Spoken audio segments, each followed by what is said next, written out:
Hello learners, तो वापस स्वागत है आपका स्पेक्ट्रम सीरीज में। हम लोग बात कर रहे हैं मॉडर्न इंडिया की और ये है समग्र बैच। तो चैप्टर 14 तक हम लोग आ गए। This is first world war and nationalist response. तो आइए जो है बात कंटिन्यू करते हैं, कहानी आगे बढ़ाते हैं। Right, so hi, Abhishek Srivastava, core faculty PW only IAS, और मैं आपको हिस्ट्री और कल्चर पढ़ाता हूँ। राइट, बाकी आप मेरे बारे में यहाँ से पढ़ सकते हैं। तो फिलहाल तो समझते हैं कि हम लोग कहाँ तक पहुँच गए। राइट है ना, कहानी कहाँ तक पहुँची हमारी। तो अगर हम समझें तो हम लोग बात कर रहे थे कि 1857 के बाद आफ्टर 1857 हम लोग ने समझा था कि पॉलिटिकल, पहले सोशल रिफॉर्म की बात कर रहे थे और फिर हम बात कर रहे थे पॉलिटिकल अवेकनिंग की।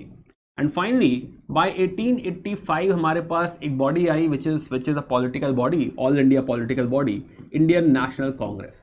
और 1885 से जो 1905 तक का जोन था, हमने पहले तरह के लीडर्स देखे जो नरम दल है, मॉडरेट्स की बात करी, उनका मेथड समझा, पॉलिटिक्स समझी, फिलॉसफी समझी, सारी बातें हमने करी। 1905 में पार्टीशन ऑफ बंगाल के साथ हमने समझा कि कहानी बदल गई। जो ओवरऑल पॉलिटिक्स है, मेथड्स हैं, टिल 1919 कहानी में बड़ा बदलाव आ गया। ये जो दल आया, ये जो politics I, this is politics of extremist. इसमें पहला ट्रिगर पॉइंट हमने समझा कि स्वदेशी मूवमेंट से कहानी चालू हुई थी। स्वदेशी मूवमेंट, और हमने समझा कि ये मूवमेंट 1908 तक आते आते फिजल आउट हो गया। राइट, 1908।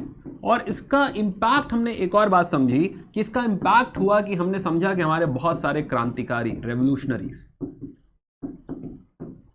एक्टिव हुए। और 1915 तक हमने समझा कि 1915 हम लोग बात कर रहे थे कि 1915 तक ये जो रेवोल्यूशनरी ट्रेंड है, जिसे आप फर्स्ट फेज कह रहे हो, first phase of revolutionary trend, ये भी साइडलाइन हो गया। फिलहाल अभी हम कहानी में हम देखें तो तीन तरह के जो है हमारे प्लेयर्स हैं। एक हमने बात करी मॉडरेट्स की, एक एक्सट्रीमिस्ट की और रेवोल्यूशनरीज की। अभी जो हमारा डिस्कशन है वर्ल्ड वॉर पे। वर्ल्ड वॉर स्टार्ट होगा 1914 में, और 1914 से 1919 is world war one. Now world war one शुरू हो चुका है 1914 में, राइट, 1914। और 1914 से 1919 जिसमें वर्ल्ड वॉर हो रहा है, ब्रिटेन अपनी एक लड़ाई में फंसा हुआ है। ऐसे में हमारा रिस्पांस क्या होगा, ये तीनों जो प्लेयर्स हैं इनका रिस्पांस क्या होगा, ये समझते हैं। और यहीं पे बात करते हैं होम रूल की। राइट है ना, आइए समझने की कोशिश करते हैं कहानी क्या है। तो हम बात करेंगे होम रूल लीग मूवमेंट क्या है, बात करेंगे एक बड़ा इवेंट होता है Lucknow session, which is Lucknow merger और लखनऊ पैक्ट, और तीसरी बात करेंगे अगस्त डिक्लेरेशन की। राइट, थोड़ा क्रोनोलॉजी के हिसाब से जाएंगे, बुक के हिसाब से नहीं जाएंगे। तो नाउ तो हम बात कर रहे हैं कि भाई वर्ल्ड वॉर चालू हो गया 1914-1919 में, वर्ल्ड वॉर चालू हुआ। तो let's put this on the timeline. तो आप कुछ टाइमलाइन इस तरह से बना लीजिए कि कहानी शुरू करिए 1914 से, 1914, 1914, 1915, 1916, 1917, 1918 और 1919। राइट, ये टोटल क्या है, वर्ल्ड वॉर का जोन है। राइट, हमने समझा कि हाँ वर्ल्ड वॉर चालू हो चुका है 1914 में, वर्ल्ड वॉर वन, और ये चलता रहा आपका टोटल 1919 तक, 1919 तक ही टोटल वर्ल्ड वॉर चलता रहेगा। अब ऐसे में इस वर्ल्ड वॉर में, this is world war one, इसमें जो है ब्रिटेन के साथ साथ फ्रांस है, रशिया है, USA भी है, इटली है, जापान। तो ये सारे लोग एक तरफ, और दूसरी साइड जर्मनी है। जर्मनी के साथ ऑस्ट्रिया हंगरी भी है, बट हमारे लिए इंपॉर्टेंट नहीं है। बट हमारे लिए इंपॉर्टेंट है कि जर्मनी के साथ टर्की है यहां पे। तो टर्की और जर्मनी दो प्लेयर हमारे लिए इंपॉर्टेंट है। दूसरी साइड ब्रिटेन है, इतना ही बहुत है हमारे लिए। राइट, तो एक साइड ब्रिटेन और दूसरी साइड जर्मनी और टर्की, दिस इज समथिंग जो हमारी स्टोरी में इंपॉर्टेंट रोल प्ले करेंगे। अब जब ये वर्ल्ड वॉर चालू हुआ तो हमारे तीनों प्लेयर्स अगर हम समझें, हमारे तीनों प्लेयर्स, चाहे अगर हम बात करें जो है मॉडरेट्स की, तो मॉडरेट्स विल थिंक कि हाँ भाई इस वर्ल्ड वॉर में हमें ब्रिटेन को सपोर्ट करना चाहिए। तो दे विल बी लाइक कि हाँ लेट्स सपोर्ट ब्रिटेन। क्यों भाई, क्योंकि ब्रिटेन को सपोर्ट करेंगे, हमने फिलॉसफी समझी है मॉडरेट्स की, मॉडरेट्स आर प्रो ब्रिटेन। अगर ब्रिटेन को सपोर्ट करेंगे तो उनकी ड्यूटी है भाई सपोर्ट करना चाहिए, उससे और कॉन्स्टिट्यूशनल रिफॉर्म आएगा, जैसे हम लोगों ने बात करी थी 1909 के एक्ट की, 1892 के एक्ट की। तो ये दोनों ही एक्ट मॉडरेट्स के लिए आए थे। मॉडरेट्स ने कहीं ना कहीं इस एक्ट को, इन एक्ट्स को पुश किया था। दूसरी अगर हम बात करें एक्सट्रीमिस्ट में मैक्सिमम लीडर्स लाल बाल पाल, अगर हम देखें तो लाल बाल पाल में लाला लाजपत राय इस समय इंडिया में नहीं है। बाल गंगाधर तिलक जेल में थे, लेकिन बाल गंगाधर तिलक वापस आ रहे हैं। तो जून में बाल गंगाधर तिलक की वापसी है। तो 1914 जून बाल गंगाधर तिलक वॉज रिलीज्ड, तिलक जी वापस आ गए। और इनफैक्ट तिलक जी के वापस आने की वजह से एक यू कैन से विगर आ गया है, वापस जो है यू कैन से जंग चालू होगी अब, है ना, क्योंकि तिलक वापस आ गए। तो तिलक का वापस आना is the trigger point, very very important point over here कि 1914 में तिलक वापस आ चुके हैं। तो एक्सट्रीमिस्ट ऑल्सो थिंक कि हाँ लेट्स सपोर्ट ब्रिटेन। तिलक भी यहां पे यही मान रहे हैं कि हाँ ब्रिटेन को सपोर्ट कर देना चाहिए, है ना, हमें ब्रिटेन की साइड से खेलना चाहिए। क्यों खेलना चाहिए? क्योंकि तिलक कह रहे हैं कि अगर हम ब्रिटेन को यहां पे सपोर्ट करेंगे तो ब्रिटेन थोड़ा सा ग्रैटिट्यूड फील करेगा, उसके ऊपर एहसान हो जाएगा, तो कहीं ना कहीं शायद वो हमको सेल्फ गवर्नमेंट दे देगा। राइट, तो ही इज थिंकिंग, तिलक ऐसा मान रहे हैं कि यहां पे हमको सेल्फ गवर्नमेंट मिल जाएगी अगर हम ब्रिटेन को यहां पे सपोर्ट कर देते हैं, ऐसा उनको लग रहा है। इनफैक्ट तिलक यहां ये भी कह रहे हैं कि आज का जो मेरा स्वराज है ना, जो सेल्फ गवर्नमेंट की जो डिमांड वो कर रहे हैं, जो स्वराज की डिमांड वो कर रहे हैं, वो कह रहे हैं कि स्वराज जो है वो with in the British umpire है। राइट, हमारा स्वराज जो है वो with in the British umpire है। ब्रिटिश अंपायर को अभी हम उखाड़ के फेंकने का ऐसा कुछ नहीं कह रहे, राइट, कि हम सरकार को यहां थ्रू आउट नहीं करना चाहते, सरकार को बाहर नहीं करना चाहते। This Swaraj is self government with in the Britishers. Right, Britain के अंदर ही हम लोग रहेंगे, ब्रिटेन के कंट्रोल में ही रहेंगे, कोई बात नहीं, लेकिन कम से कम सेल्फ गवर्नमेंट आ जाए, हमारी अपनी सरकार आ जाए, इतना कम से कम हो जाए, बहुत है। तीसरी अगर हम बात समझे, तीसरी कहानी है हमारे क्रांतिकारियों की, रेवोल्यूशनरीज। अब रेवोल्यूशनरी से हम लोगों ने बात करी थी कि जो हमारे क्रांतिकारी हैं, स्पेशली हम लोग डिस्कशन कर रहे थे गदर का, गदर। तो ये गदर मूवमेंट यही 1915 में जो है कंट्रोल कर ली गई थी, सप्रेस कर ली गई थी। इसी में हम लोग ने बात करी थी जो है बाघा जतिन जी की, अनफॉर्चुनेटली वो नहीं रहे। राइट, हमने बात करी थी रासबिहारी बोस की, रासबिहारी बोस भी 1915 में जापान चले जाएंगे। सचिन सान्याल जो है पकड़े जाएंगे। डिफेंस ऑफ इंडिया एक्ट आ जाएगा 1915, और ये जो म्यूटनी है, जो रेवोल्यूशनरीज का जो थॉट है वो सप्रेस हो जाएगा। तो टेक्निकली 1915 के आगे रेवोल्यूशनरी थॉट अभी नहीं जा रहा, साइडलाइन हो गया है। Phase 1 of the revolutionaries is over. तो टेक्निकली ये रेवोल्यूशनरी अंग्रेजों के खिलाफ थे, they are not pro Britain, they are anti Britain. उन्होंने कोशिश भी करी, उन्हें लगा कि मौका है, वर्ल्ड वॉर है। वर्ल्ड वॉर में क्या हुआ था कि जितने ब्रिटिश जो है एम्प्लॉइज थे, और या फिर ऐसा कहिए जो ब्रिटिश सोल्जर्स थे, व्हाइट ट्रूप्स, राइट, तो जो अंग्रेजी सोल्जर थे वो सारे इंडिया से ड्रेन हो गए थे। इंडिया में मात्र 15,000 अंग्रेजी सोल्जर बाकी थे। तो ये मौका बहुत अच्छा था, और यही रीजन था कि उन्होंने गदर ट्राई किया था। राइट, ये सेपॉय म्यूटिनी उन्होंने ट्राई करी थी कि सोल्जर्स को इंसाइट कर देंगे, कुछ रिवोल्ट हो जाएगा, राइट, बात बन जाएगी। तो हमने ये लास्ट क्लास में देखा था ऑलरेडी। तो यहां पे आगे अब रेवोल्यूशनरी कोई रोल प्ले कर रहे हैं? नहीं, रेवोल्यूशनरीज यहां पे आगे कोई रोल प्ले नहीं कर रहे। नाउ अब तिलक वापस आ चुके हैं।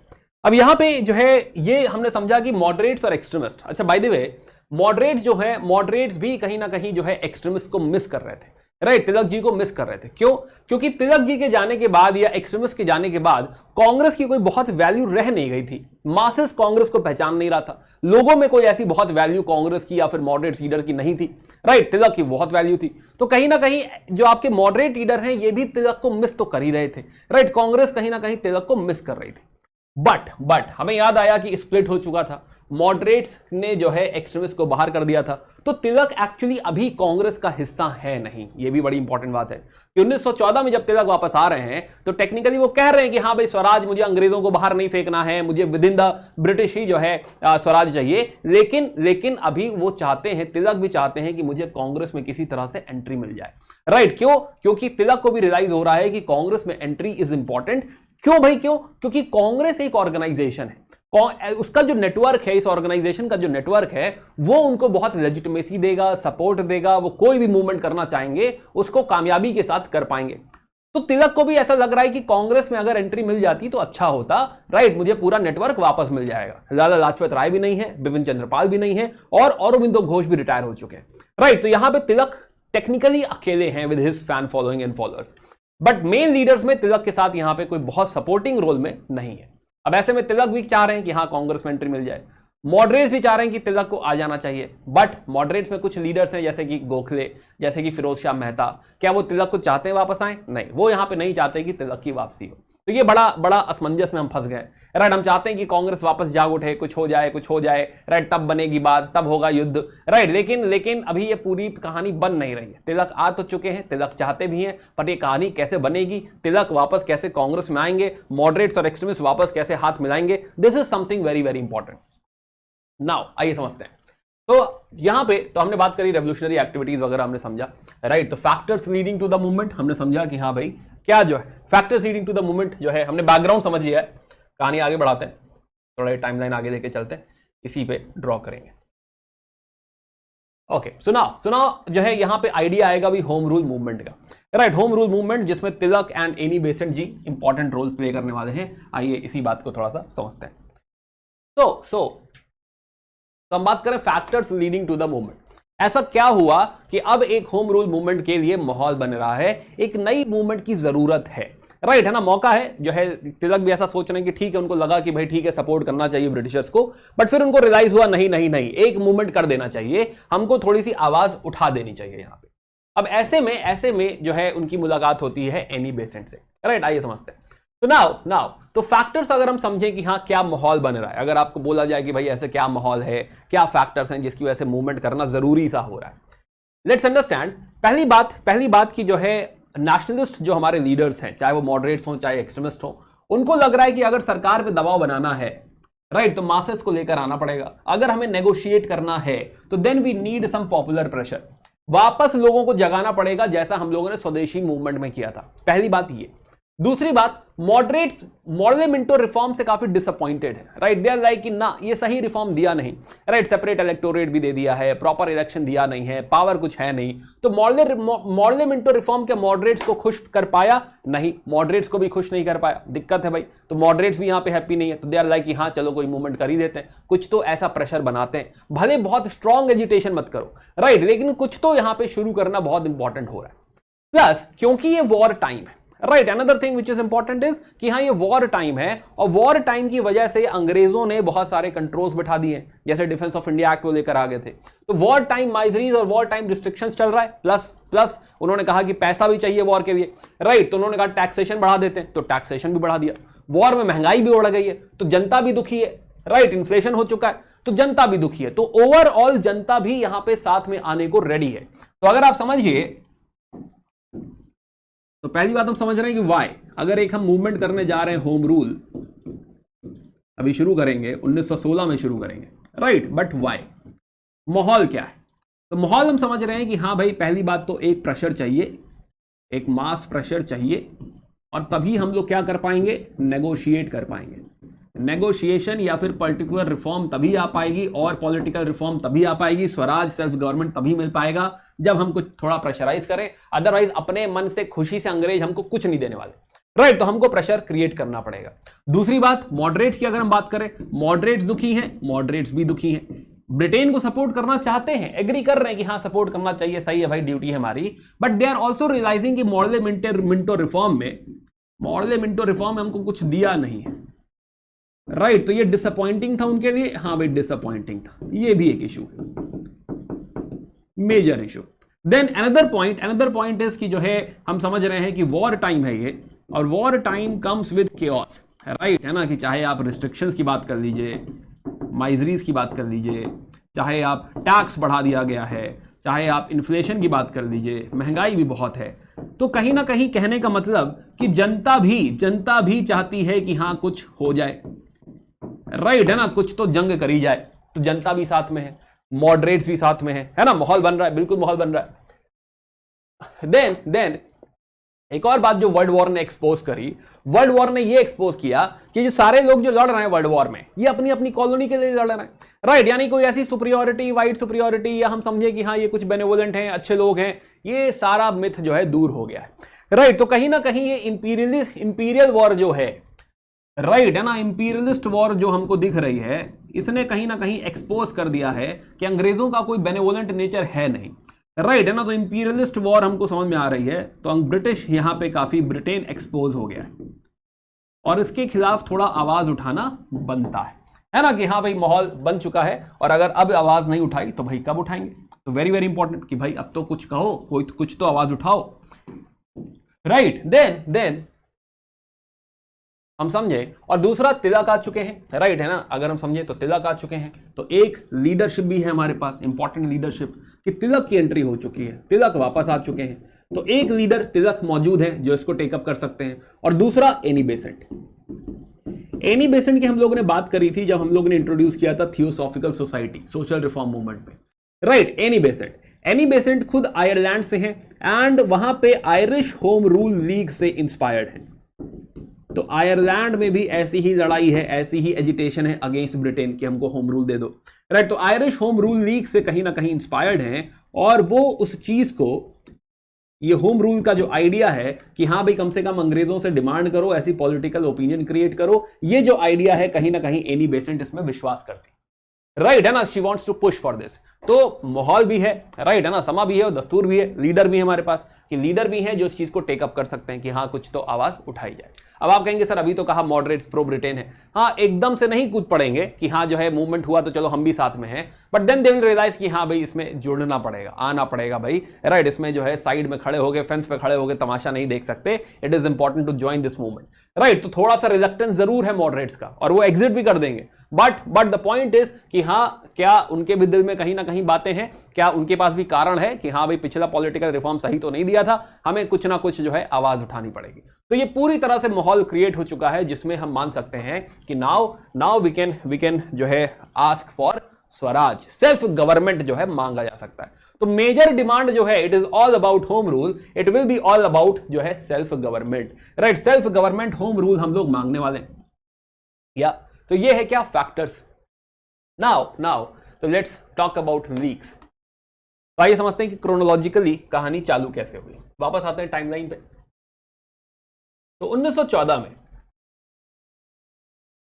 1914 से वापस कहानी शुरू करें। तो 1914 में इस बार एनी बेसेंट ने सोचा कि सारे लीडर्स को जो है लेकर आते हैं, राइट है ना, सारे लीडर्स को थोड़ा सा मोबिलाइज करते हैं, बात करते हैं। तो वो कांग्रेस के सेशन में गई।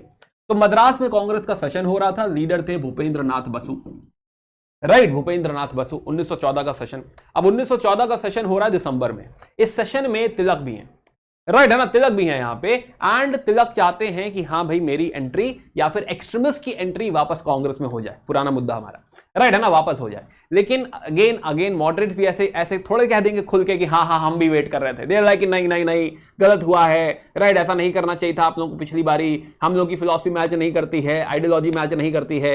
तो 1914 में ये बात बनी नहीं, 1914 में एक्सट्रीमिस्ट और मॉडरेट्स किसी मुद्दे पर पहुंच नहीं पाए, राइट। सिमिलरली एनी बेसेंट ने भी ट्राई किया, राइट, एनी बेसेंट ने भी ट्राई किया कि हमको सपोर्ट मिल जाए फॉर सम एजिटेशन और समथिंग, बट 1914 में एज सच कोई सपोर्ट मिला नहीं। तो कहने का मतलब कि 1914 का मद्रास सेशन टेक्निकली अचीवमेंट यहां पे जीरो अचीवमेंट है, राइट है ना ही होम रूल के लिए कोई एग्री कर रहा है ना, ना ही कोई मोबिलाइज हो रहा है, और ना ही मॉडरेट्स और एक्सट्रीमिस्ट जो दोस्ती करना चाहते हैं, भले दिल में हो, मॉडरेट्स के भी दिल में हो, बट खुल के अभी नहीं कह पा रहे हैं कि हाँ भाई ज्वाइन कर दिया जाए, बात आगे बढ़ा दी जाए, राइट। नाउ तो 1915 शुरू हुआ। अब एनी बेसेंट को लगा कि जब कोई मोबिलाइज नहीं हो रहा है तो कम से कम अपने एंड पे मैं जो कर सकती है ना, कहते ना एकला चलो, हम लोग बात कर रहे थे एकला चलो, तो उन्होंने कहा कि अपने एंड पे मैं जो कर सकती हूं, कैंपेन कर सकती हूं, शुरू करूं, भले होम रूल ना शुरू करूं बट कम से कम लोगों में अवेयरनेस लाना तो शुरू करूं। तो एनी बेसेंट ने सोचा कि हाँ भाई चलो शुरू करते हैं, तो उन्होंने थोड़ा सा अवेयरनेस फैलाना शुरू करा। उनके दो न्यूज़पेपर हैं, न्यू इंडिया और कॉमनवेल्थ, राइट। तो न्यू इंडिया और कॉमनवेल्थ, इन्होंने कम से कम अपने एंड पे कुछ आर्टिकल्स लिखने शुरू करे, अंग्रेजों को क्रिटिसाइज करना शुरू करा, बोला कि हाँ हमें जो है स्वराज वगैरह की डिमांड चाहिए, है ना, ऐसा एनी बेसेंट ने लिखा। अब ये पूरा साल बीत गया, दिसंबर का सेशन, बॉम्बे सेशन है एसपी सिन्हा जी का। तो नाउ अगेन, तो 1915 Bombay session, this is head is SP Sinha. अब यहां पे फिर दोनों लोग गए, एनी बेसेंट और जो है एनी बेसेंट और तिलक जी गए यहां पे, राइट। और यहां पे कम से कम 1915 में हुआ क्या था कि अनफॉर्चुनेटली गोपाल कृष्ण गोखले और फिरोज शाह मेहता दोनों ही नहीं रहे 1915 में, राइट। तो जो दो बड़े लीडर थे मॉडरेट्स के, जो मॉडरेट्स को रोक रहे थे कि नहीं तिलक से दोस्ती नहीं करनी है या हम तिलक को अलाउ नहीं कर सकते, स्पेशली फिरोज शाह मेहता। तो फिरोज शाह मेहता और जो है गोपाल कृष्ण गोखले, हमने दोनों को ही खो दिया 1915 में, राइट। अब जब 1915 में दोनों ही बड़े लीडर नहीं रहे जो ना ना ना ना कर रहे थे, तो 1915 में कम से कम डिसाइड हुआ कि हाँ वी कैन एडमिट, किया जा सकता है, कोई दिक्कत की बात नहीं है ना। अगले साल देख लेंगे, 1916 में देख लेंगे, हम जो है एग्री कर सकते हैं। प्लस एडुकेटिव प्रोपोगंडा पे जो है एग्री किया कि हाँ ठीक है, लोगों को एजुकेट करेंगे, पॉलिटिकल ओपिनियन बनाएंगे etcetera etcetera. Plus local level committees create करेंगे ताकि लोगों में अवेयरनेस आए। क्या ये भी बहुत एग्रेसिव एजेंडा है? कोई बहुत एग्रेसिव एजेंडा नहीं है, राइट। प्लस एनी बेसेंट ने हाथ उठाया कि भाई मैं भी कुछ कहना चाहती हूं, मेरा एक रेजोल्यूशन है। इन्होंने कहा कि भाई जो है मैं चाहती हूं कि हम लोग होम रूल मूवमेंट करें। तो इन्होंने फाइनली वो रेजोल्यूशन जो है बोला कि हाँ भाई जो है किया जाए, but that resolution was still not approved. तो यहां पे भी अप्रूवल क्या होम रूल के लिए मिला है? नहीं, होम रूल के लिए अभी भी अप्रूवल 1915 में भी नहीं मिला है। खाली ये एग्रीमेंट हुआ है कि हाँ मॉडरेट्स की एंट्री हो सकती, सॉरी एक्सट्रीमिस्ट की एंट्री हो सकती। क्या होम रूल का अलाइनमेंट है? अभी भी अलाइनमेंट नहीं है। प्लस खाली ये एग्री हुआ है कि हाँ भाई जो है हम लोग मॉडरेट्स प्लस एक्सट्रीमिस्ट पॉसिबल है, this is something was aligned. अब क्या करें भाई, राइट। होम रूल का मूवमेंट का जो है एग्रीमेंट तो अभी भी नहीं है, तो कांग्रेस कहीं ना कहीं बैकआउट सी करती दिख रही है, राइट है ना। इंडियन नेशनल कांग्रेस अभी भी पार्टिसिपेट नहीं कर रही। खाली एक सक्सेस हाथ लगी है कि एक्सट्रीमिस्ट की एंट्री हो सकती है, एडमिट हो सकते हैं, राइट, बात बन सकती है, कुछ अलाइनमेंट हो सकता है। ये 1915 में एग्रीमेंट हो गया। चलो, तो ये कम से कम थोड़ी सी तो सक्सेस मिली, पूरी सक्सेस तो नहीं मिली है। देन अब क्या करें? तो तिलक और बेसेंट 1916, तो 1916 में तिलक और बेसेंट ने डिसाइड किया कि भाई अगर कांग्रेस एग्री नहीं कर रही है तो चलो छोड़ो, राइट, अपने दम पे करते हैं, है ना, शुरू करते हैं भाई, है ना। एक चलो वाली बात आ गई कि हाँ भाई अब हो गया, हमने कोशिश कर ली, कांग्रेस को मोबिलाइज करने की कोशिश कर ली, राइट, बात कर ली, बट हो रहा है नहीं, 2 साल हो गए, नहीं हो रहा है। तो it is the time, it is high time कि अभी नहीं किया तो कब करेंगे। तो तिलक एंड बेसेंट डिसाइडेड कि हाँ let us go ahead with the home rule movement, और बिना कांग्रेस की रजामंदी के, कि अभी कांग्रेस का अलाइनमेंट है भी नहीं, राइट है ना, बिना जो है अभी कांग्रेस में एडमिट हुए या प्रॉपर कांग्रेस को साथ में लाए, ये डिसाइड हुआ कि let's go ahead with home rule movement. तो Tilak and Besant, right, they were like कि हाँ let's launch our own home rule leagues. तो 1916 में हम देखेंगे कि फाइनली 1916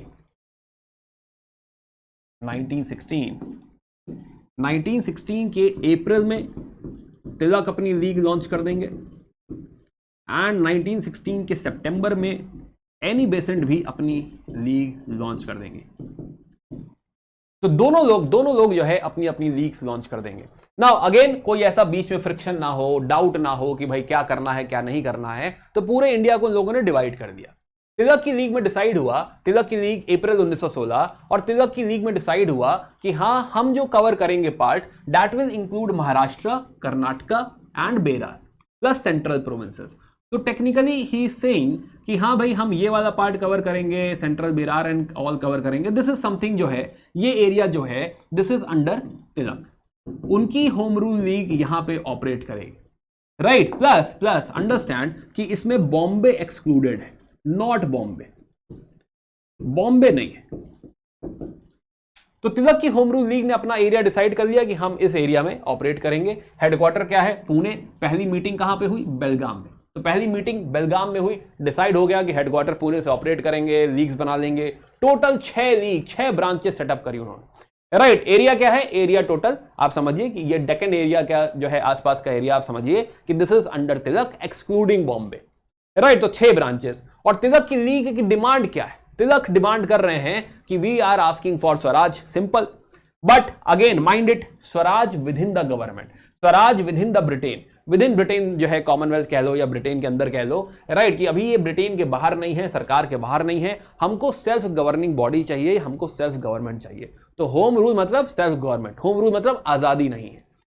प्लस लिंग्विस्टिक स्टेट का फॉर्मेशन होना चाहिए, लैंग्वेज के बेसिस पे, कि मलयालम के बेसिस पे एक स्टेट बने, तमिल के बेसिस पे एक स्टेट बने, तेलुगु के बेसिस पे आंध्रा बने। तो इस तरीके से जो हमारा जो स्टेट है, जिसमें स्पेशली अगर देखो तो बॉम्बे प्रेसिडेंसी में गुजरात भी आता है, डज नॉट मेक सेंस, अलग हो जाना चाहिए। सिंध भी आ रहा है, डज नॉट मेक सेंस, अलग हो जाना चाहिए। तो ये कम से कम जो लैंग्वेजेस के बेसिस पे आप जो है जो प्रोविंसेस हैं उनको अलग कर दिया जाए, ये भी एक डिमांड उन्होंने रखी।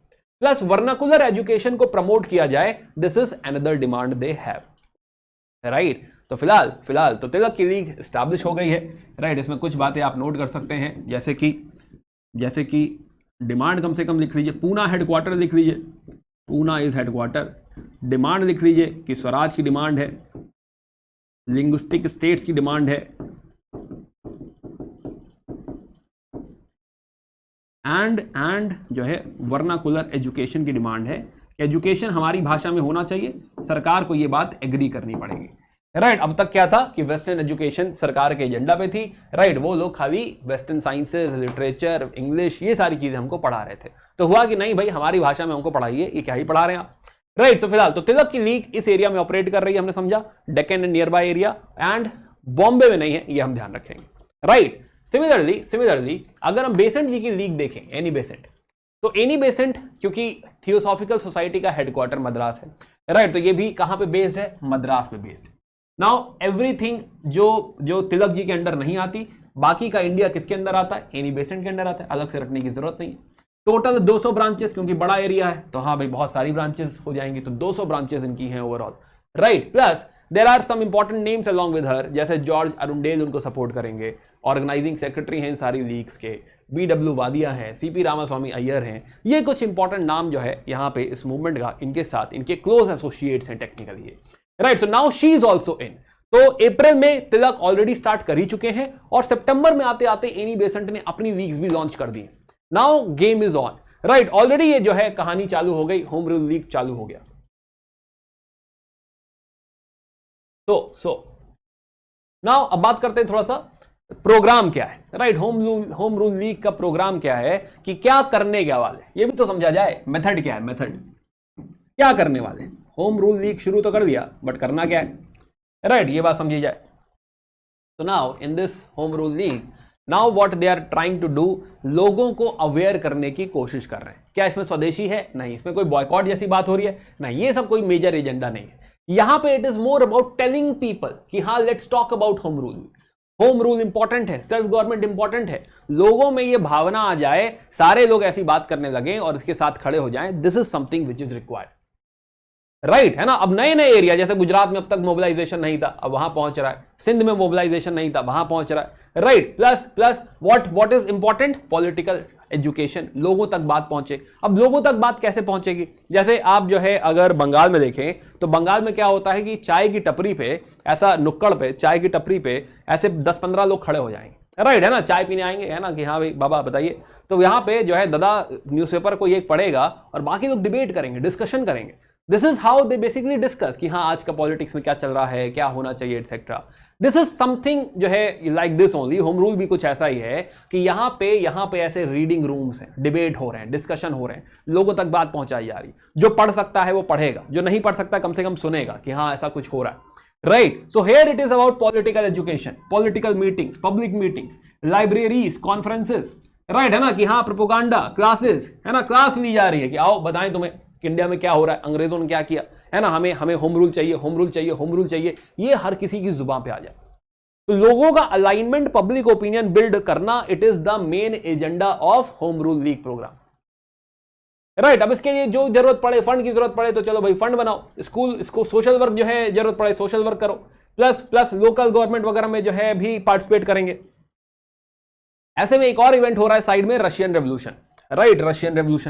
रशियन रेवोल्यूशन ऑफ 1917, इससे कहीं सोशलिज्म वगैरह भी आ रहा है। ये थोड़ा सा और हेल्प कर देगा, हाँ ये थोड़ा और हेल्प कर देगा, बट इसको थोड़ा बाद में देखेंगे, है ना, इसके डिटेल में भी नहीं जा रहे। But now what we are realising कि आप समझिए पैन इंडिया में ही ऑलमोस्ट पूरे भारत में ऐसा पब्लिक ओपिनियन क्रिएट होने लग सा रहा है।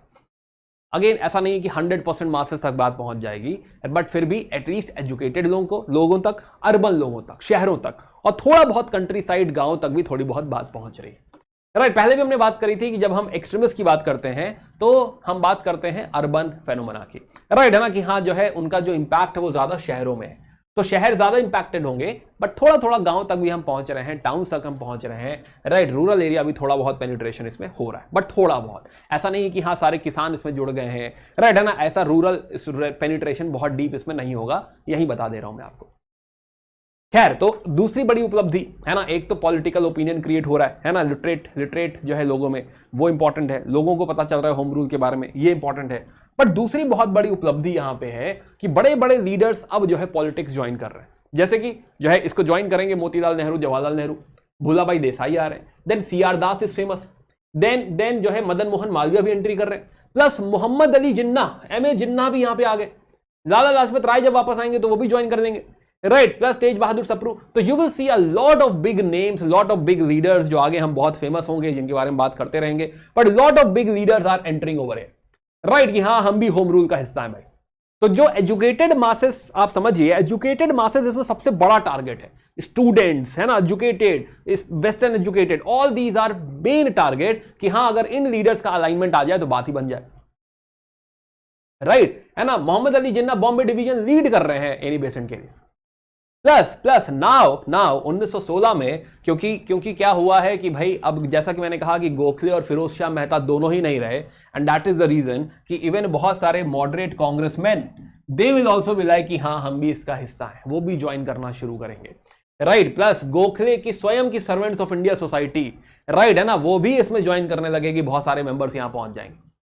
तो क्या जो है मोबिलाइजेशन सही डायरेक्शन में निकल पड़ा 1916 में। हालांकि कांग्रेस का फुल सपोर्ट अभी नहीं है, राइट, ऐसा कोई ऑफिशियल सपोर्ट, बड़ा सपोर्ट यहां पे नहीं है, बट स्टिल जो है अगर हम समझें तो ये एक सही डायरेक्शन में निकल पड़ा है ना, इवन विदाउट प्रॉपर जो है you can say involvement of Congress, right. Now कुछ लोग नहीं भी सपोर्ट करेंगे यहां पे, जैसे कि एंग्लो इंडियंस नहीं सपोर्ट करेंगे, बहुत सारे मुस्लिम्स अभी इसका पार्ट नहीं है, right, plus non Brahmins from South India, right, ये भी इसका पार्ट फील नहीं कर रहे कि हाँ this politics is from north, है ना, तो डज नॉट मेक सेंस। तो हालांकि इसमें एनी बेसेंट है जो मद्रास से ही ऑपरेट कर रही है, but still non Brahmins from South India they are also not participating in this.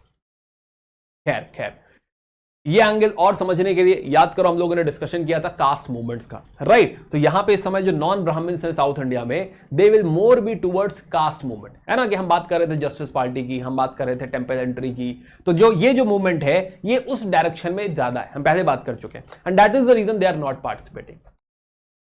खैर, सो हमने बात करी कि भाई होम रूल लीग का प्रोग्राम क्या है, हो क्या रहा है। अब ऐसे में सरकार क्या करेगी, भाई ये तो मच चुका है, तो कहानी बहुत आगे बढ़ गई, राइट। सो नाउ अच्छा बाय द वे ये 1916 है, और इसमें एक और बात ऐड कर दें कि 1916 में दिसंबर तक आते राइट,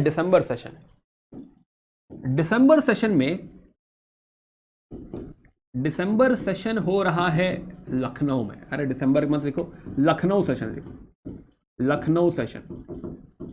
अब ये बड़ा ऐतिहासिक सेशन है लखनऊ का, राइट, लखनऊ सेशन में हम देखेंगे कि लखनऊ सेशन में फाइनली 1916, क्योंकि 1916 ऑलरेडी ये माहौल बन चुका है, तो अब 1916 के लखनऊ सेशन में हेड है एसी मजुमदार, प्रेसिडेंट है AC Majumdar, and now in this session finally we will see कि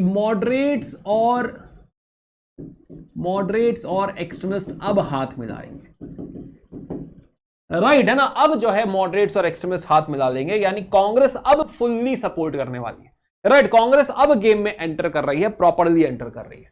तो मॉडरेट्स और एक्सट्रीमिस्ट, तो इन दोनों के बीच में जो है सुलह हो गई, and this can be called as merger. तो मॉडरेट्स और एक्सट्रीमिस्ट का मर्जर हो रहा है, दोनों मर्ज हो गए, वापस जुड़ गए, ये एक बहुत बड़ी उपलब्धि है 1916 के अंत तक। दिसंबर में सेशन हो रहा है, 1916 एंड करते करते ये दोनों फैक्शन जो हम लोग शुरू में जोड़ना चाहते थे, दोनों फैक्शन फाइनली साथ में आ चुके हैं। एक और बड़ी उपलब्धि है इसी सेशन में जो है फाइनली डिसाइड हुआ कि भाई फाइनली मुस्लिम लीग और कांग्रेस ये भी जुड़ गए, और यहां पे क्रिएट हुआ लखनऊ पैक्ट।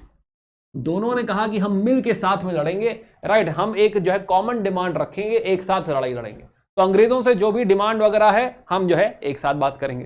तो लखनऊ सेशन हम डिटेल बाद में देखेंगे कि हाँ क्या एग्जैक्टली हो रहा है, बट लेट्स अंडरस्टैंड कि लखनऊ सेशन क्या गेम चेंजर है 1916 का। लखनऊ सेशन गेम चेंजर है। अब सोचो 1917 में क्या माहौल होगा। 1917 में तिलक और एनी बेसेंट ऑलरेडी अपनी होम रूल लीग पर सवार हैं, राइट, मचा रहे हैं, और खाली ये नहीं है, अब कांग्रेस भी है, राइट, है ना, मॉडरेट्स भी है और मुस्लिम लीग भी है। तो 1917 का माहौल तो खतरनाक माहौल है, राइट है ना। अंग्रेजों ने सोचा नहीं था कि हाँ इस तरह की पब्लिक ओपिनियन क्रिएट हो सकती है, राइट। हर जगह बात हो रही है home rule home rule home rule, right. Petitions हो रहे हैं, मीटिंग्स हो रही हैं, कॉन्फ्रेंसेस हो रही हैं, अंग्रेज पागल हो गए, राइट है ना, कि क्या ही मचा दिया इन लोगों ने। तो टेक्निकली ये जो लखनऊ सेशन है, this is game changer, very very important. Of course initiative तो तिलक और एनी बेसेंट जी का है, but Lucknow session is amazing. तो 1916 का लखनऊ सेशन हिस्टोरिक हो गया। खैर है ना, अगेन डिटेल में बात करेंगे लखनऊ सेशन की, बट पहले होम रूल की बात खत्म कर लेते हैं। सो नाउ तो 1917 हमने समझा कि हाँ होम रूल लीग एकदम जो है चरम पे चल रहा है, और ऐसे में गवर्नमेंट कहेगी कि हाँ भाई हमको ये सारी चीजें दबानी पड़ेगी, हमको सीवियर रिप्रेशन करना पड़ेगा। क्या ही करें भाई, ऑप्शन क्या है? एक तरफ लड़ाई चल रही, जर्मनी जो है हमसे लड़ रहा है, राइट। जर्मनी, ऑस्ट्रिया और टर्की ये सारे एक तरफ होकर हमसे लड़ रहे हैं, दूसरी तरफ यहाँ पे होम रूल हो रहा है। टेक्निकली हम अंग्रेज सोच रहे थे कि हाँ भाई इंडियंस सपोर्ट करेंगे, पूरा सपोर्ट मिलेगा, दिल खोल के सपोर्ट मिलेगा, लेकिन यहाँ तो होम रूल मूवमेंट हो रहा है। तो अंग्रेजों को भी लगा कि यार थोड़ा बैकफुट पे जो है जाना पड़ेगा, थोड़ा सा जो इनकी सुननी पड़ेगी, राइट। बट एनीवे उसके पहले उन्होंने पुरजोर कोशिश करी सप्रेशन की, राइट है ना, रिप्रेशन करने की कोशिश करी कि हाँ भाई ब्लॉक कर दिया जाए। एनी बेसेंट वो देख रहे हैं यूरोपियन है और यहाँ पे होम रूल लीग जो है चला रही है, राइट। तो एकदम सीवियर रिप्रेशन चालू हुआ मद्रास से, है ना, कि भाई ऐसे कैसे, एनी बेसेंट को साइडलाइन करने की कोशिश करी गई। तो मद्रास में जो है रिप्रेशन चालू हुआ। स्टूडेंट्स को बैन करने लगे कि हाँ अगर आपने जो है मीटिंग अटेंड करी तो जो है अच्छा नहीं होगा, स्कूल से निकाल देंगे, नौकरी नहीं मिलेगी, एटसेट्रा एटसेट्रा। तो स्टूडेंट्स को किनारे करने की कोशिश करी। क्यों? क्योंकि एजुकेटेड पर्सन जो है वो तो यहाँ पे मेन बंदा है, राइट। तो स्टूडेंट्स का साइडलाइन होना इंपॉर्टेंट है, इनको पुश किया, राइट। तिलक के ऊपर केस करने की कोशिश करी कि भाई तुम तो सेडिशन कर रहे हो। हालांकि हाई कोर्ट ने कहा कि नहीं ऐसा केस बन तो नहीं रहा, ठीक है जाने दो। प्लस तिलक के और जोर नहीं चला तो कहा नहीं तिलक साहब आप जो है पंजाब में एंटर नहीं करेंगे। तो तिलक को बोला पंजाब और दिल्ली से आप दूर रहिए, आप खतरनाक हैं, आप आते हैं पता नहीं क्या क्या बातें होने लगती है, राइट। एकदम से जनता जाग जाती है, नहीं आपकी एंट्री नहीं होने देंगे। तो पंजाब और दिल्ली में तिलक की एंट्री ही बैन कर दी, राइट। विदिन 6 मंथ, जून तक आते आते ये हालत हो गई कि उनको एनी बेसेंट को गिरफ्तार करना पड़ा, राइट। तो Annie Besant along with her associates she was arrested. तो बीपी वादिया भी हैं, जॉर्ज अरुंडेल भी हैं, दे वर इंटर्न्ड, जेल में डाल दिए गए, राइट है ना, हाउस अरेस्ट टाइप का ही है, बट हाँ दे वर इंटर्न। नाउ अब जैसे ही एनी बेसेंट को जो है कस्टडी में लिया गया, वैसे ही जनता और भड़क उठी, राइट, कि हमारे देश की बेटी है, आप ऐसे कैसे कर सकते हैं, आपने हाथ कैसे लगाया एनी बेसेंट को। तो और एनी बेसेंट के जाने के बाद, जेल में जाने के बाद और बेसिकली अरेस्ट होने के बाद ये नेशन वाइड प्रोटेस्ट और हो गया। अंग्रेज एकदम से बैकफुट में आ गए, क्या सॉरी गलती हो गई, राइट है ना, कि हाँ हमने नहीं सोचा था कि ये हो जाएगा। तो हमने समझा कि हाँ ये मूवमेंट काफी पीक कर गया यहां तक आते आते, और जून में एनी बेसेंट वाज अरेस्टेड। और इसके बाद जो हड़कंप हुआ, उसके बाद फाइनली अगस्त में जो है आया एक डिक्लेरेशन। हमारे सेक्रेटरी ऑफ स्टेट थे उस समय मॉन्टेग।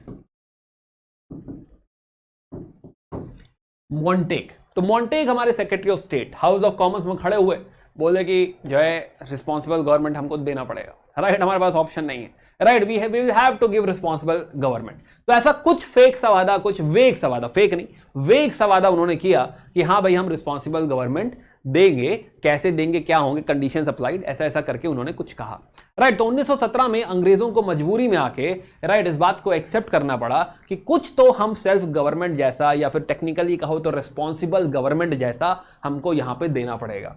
तो यहां पे हमको एक शब्द सुनाई दिया कि रिस्पॉन्सिबल गवर्नमेंट। इसकी बात डिटेल में करनी है, हाँ डिटेल में करेंगे थोड़ी देर में कि क्या कहा एग्जैक्टली क्या हो रहा था। बट हाँ रिस्पॉन्सिबल गवर्नमेंट की बात सुनी हमने, एकदम मुस्कान आ गई, क्या बात है भाई, राइट है ना। फाइनली हमारे जो है जो मेहनत है वो रंग लाई, है ना। रिस्पॉन्सिबल गवर्नमेंट ये बात कर रहे हैं, इस जो है हद पे आ गए हैं, राइट, यहां तक हमने पहुंचा दिया है। This is huge victory, right, this is huge victory कि हाँ फाइनली हमने अंग्रेजों को खींच कर यहां तक ले आए हैं कि भाई हमको अब वो रिस्पॉन्सिबल गवर्नमेंट देने की बात कर रहे हैं। हमने जो स्वराज मांगा है कि हाँ सेल्फ रूल जैसा कुछ तो ऐसा इन्होंने कहा है। अब इसके साथ स्टार मार्क है, वो थोड़ा समझते हैं क्या कहना चाह रहे हैं, लेकिन जो है कहना तो पड़ गया। तो ये अगस्त डिक्लेरेशन जो 1917 का है, राइट है ना, इसमें हमने समझा कि अंग्रेज थोड़ा बैकफुट पे आ गए। हाउस ऑफ कॉमन्स में उनकी पार्लियामेंट में मॉन्टेग खड़े हुए, कह रहे भाई रिस्पॉन्सिबल गवर्नमेंट दे देंगे, राइट है ना, विद कंडीशन अप्लाइड, कंडीशन देखेंगे बाद में। तो एक बड़ी उपलब्धि, यस एक बड़ी उपलब्धि। इनफैक्ट यहीं पे अगर हम समझें तो इन दिस ड्यूरेशन है ना, सुब्रमण्यम अय्यर जी हैं, ये इस जो है होम रूल के साथ कहेंगे कि हाँ भाई मैं अपना नाइटहुड वगैरह वापस कर रहा हूं, राइट, है ना। इनफैक्ट तिलक जो है बात करने लग गए हैं कि पैसिव रेजिस्टेंस करेंगे, पैसिव रेजिस्टेंस। तो वापस जैसा हम बात कर रहे थे स्वदेशी मूवमेंट में कि हाँ पैसिव रेजिस्टेंस होगा, मतलब हम इनके कोर्ट वोट सब बायकॉट कर देंगे, राइट, है ना, ऐसा कुछ वायलेंस नहीं करेंगे, लेकिन हाँ हम प्रॉपर एजिटेशन करेंगे, प्रोटेस्ट करेंगे। तो पैसिव रेजिस्टेंस वगैरह की बात करने लग गए, स्वदेशी बॉयकॉट पे वापस जाने की बात करने लग गए।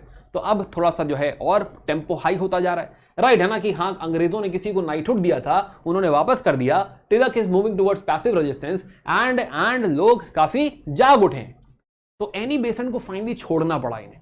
तो सितंबर में एक तो अगस्त डिक्लेरेशन दिया ही दिया, सितंबर में एनी बेसेंट को छोड़ना पड़ा, रिलीज करना पड़ा कि हाँ भाई गलती हो गई, सॉरी, है ना, Annie Besant released. Now Annie Besant became so popular over here 1917 कि 1917 में जब कैलकाटा में इस बार का इंडियन नेशनल कांग्रेस का सेशन हुआ, राइट, इस बार का सदन जब हुआ तो एनी बेसेंट ही उनकी पहली प्रेसिडेंट बनी, राइट, है ना। तो पहली महिला प्रेसिडेंट अगर इंडियन नेशनल कांग्रेस की है तो वो है एनी बेसेंट, पहली बार कोई महिला प्रेसिडेंट बन रही थी, राइट। एंड देखिए वो इंडियन नहीं है, राइट, एनी बेसेंट है। और यहां पे समझोगे कंट्रीब्यूशन बहुत बड़ा है, कंट्रीब्यूशन बहुत ही बड़ा, ये उनका देश नहीं था लेकिन हमने उन्हें एक्सेप्ट किया, उन्होंने देश को एक्सेप्ट किया और आगे बढ़ के लड़ाई लड़ी है। तो हाँ भाई बनता है ना, पूरी तरह बनता है। तो खैर, तो 1917 में she became the president of, first women president of Indian National Congress.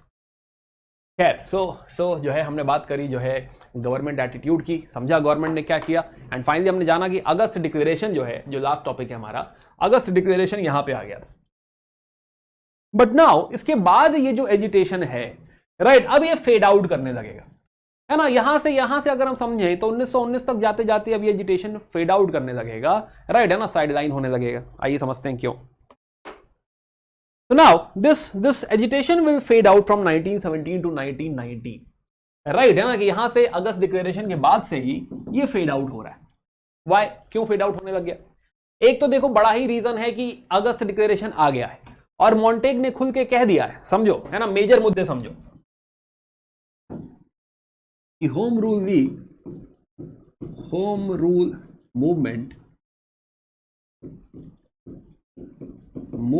Decline करेगा। But why? देखो एक बड़ा रीजन इसमें यह है कि अगस्त डिक्लेरेशन एक विक्ट्री की तरह लग रहा है। अब लग रहा है कि जो मांगा था वो तो मिल ही गया, है ना, जो मांगा था वो मिल गया है। तो कहीं ना कहीं ये हमारे एंथुसियाज्म को थोड़ा सा दबा देगा कि हाँ भाई फाइनली बात तो हो ही गई है। देन तिलक पैसिव रेजिस्टेंस की बात करने लगे थे। पैसिव रेजिस्टेंस, अब ये क्या है कि वापस कांग्रेस के जो मॉडरेट लीडर्स हैं, right, moderate leaders are like कि ना हम इसके साथ नहीं है, तिलक हमको फिर वहीं लेके जा रहे हैं, राइट। तो मॉडरेट लीडर्स आर लाइक कि हाँ थोड़ा सा साइडलाइन हो जाओ, किनारे हो जाओ, इसके साथ हम नहीं रहेंगे, पैसिव रेजिस्टेंस के साथ हम लोग नहीं रहेंगे। प्लस रिफॉर्म आने वाला है। अब अगर हमने और आवाज उठाई, हमने और अगर जो है शोर मचाया तो हो सकता है रिफॉर्म ना आए, राइट, है ना। जो वादा किया है हाउस ऑफ कॉमन्स में, जो डिक्लेरेशन दिया है, स्टेटमेंट दिया है, स्टेटमेंट ही तो है, एक्टिवेट थोड़े हो गया, राइट। तो हो सकता है ये साइडलाइन हो जाए। प्लस अगस्त डिक्लेरेशन की वजह से कहीं ना कहीं एनी बेसेंट भी साइडलाइन हो रही है, उनको भी लग रहा है कि हाँ अचीवमेंट तो हो ही गया है। This is another factor. Plus one more thing कि तिलक को यहां पे एक केस के सिलसिले में, एक लाइबल केस है, उनको ब्रिटेन जाना पड़ जाएगा, राइट। तो अगेन दो बड़े लीडर जो इसको लीड कर रहे थे, तिलक और एनी बेसेंट, अगर ये साइडलाइन हो गए तो यू कैन अंडरस्टैंड कि हाँ फिर तो जो है मूवमेंट फेड आउट कर ही जाएगा। तो मेजर मुद्दा तो देखो यही है, राइट, है ना। मेजर मुद्दा अगर हम समझें कि हाँ ये अगस्त डिक्लेरेशन ने क्या थोड़ा जो है आग पे पानी डाल दिया है, हाँ यस, और दूसरा इंटरनली भी थोड़ा सा समझिए कि हाँ लोग साइड यहां पर हो रहे हैं। ओके, सो नाउ तो अनदर और अगर हम बातें कहें और अगर पॉइंटर्स डालें इसमें कि हाँ क्यों हो रहा है फेड आउट, तो अगेन जो है स्पेशली एनी बेसेंट की जो लीग्स हैं, है ना, they are not very well organised, तो उतना इफेक्टिव ऑर्गेनाइजेशन नहीं है। Another very important factor is कि 17-18 में बहुत सारे कम्युनल राइट्स होने लगेंगे, राइट। सो एक और फैक्टर इसमें आप ऐड करिए कि 1917-18 कम्युनल राइट्स चालू हो गए, राइट। ये राइट्स भी कहीं ना कहीं लोगों को बांट रहे हैं और मुद्दा चेंज होता जा रहा है। तो कम्युनल राइट्स भी क्या इसमें आग में पानी का काम कर रहे हैं? राइट, यस, तो कम्युनल राइट्स भी इसमें इंपॉर्टेंट है।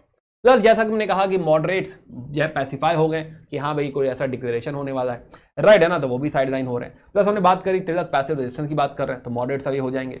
प्लस प्लस मॉन्टेग रिफॉर्म को लेकर लोग डिवाइडेड हैं, जैसा कि हमने कहा कि हाँ भाई रिफॉर्म जब आ ही रहा है तो फिर क्यों ही बढ़ना है, right. Plus Annie Besant is not जो है श्योर अबाउट रिफॉर्म, शायद आ ही जाएगा।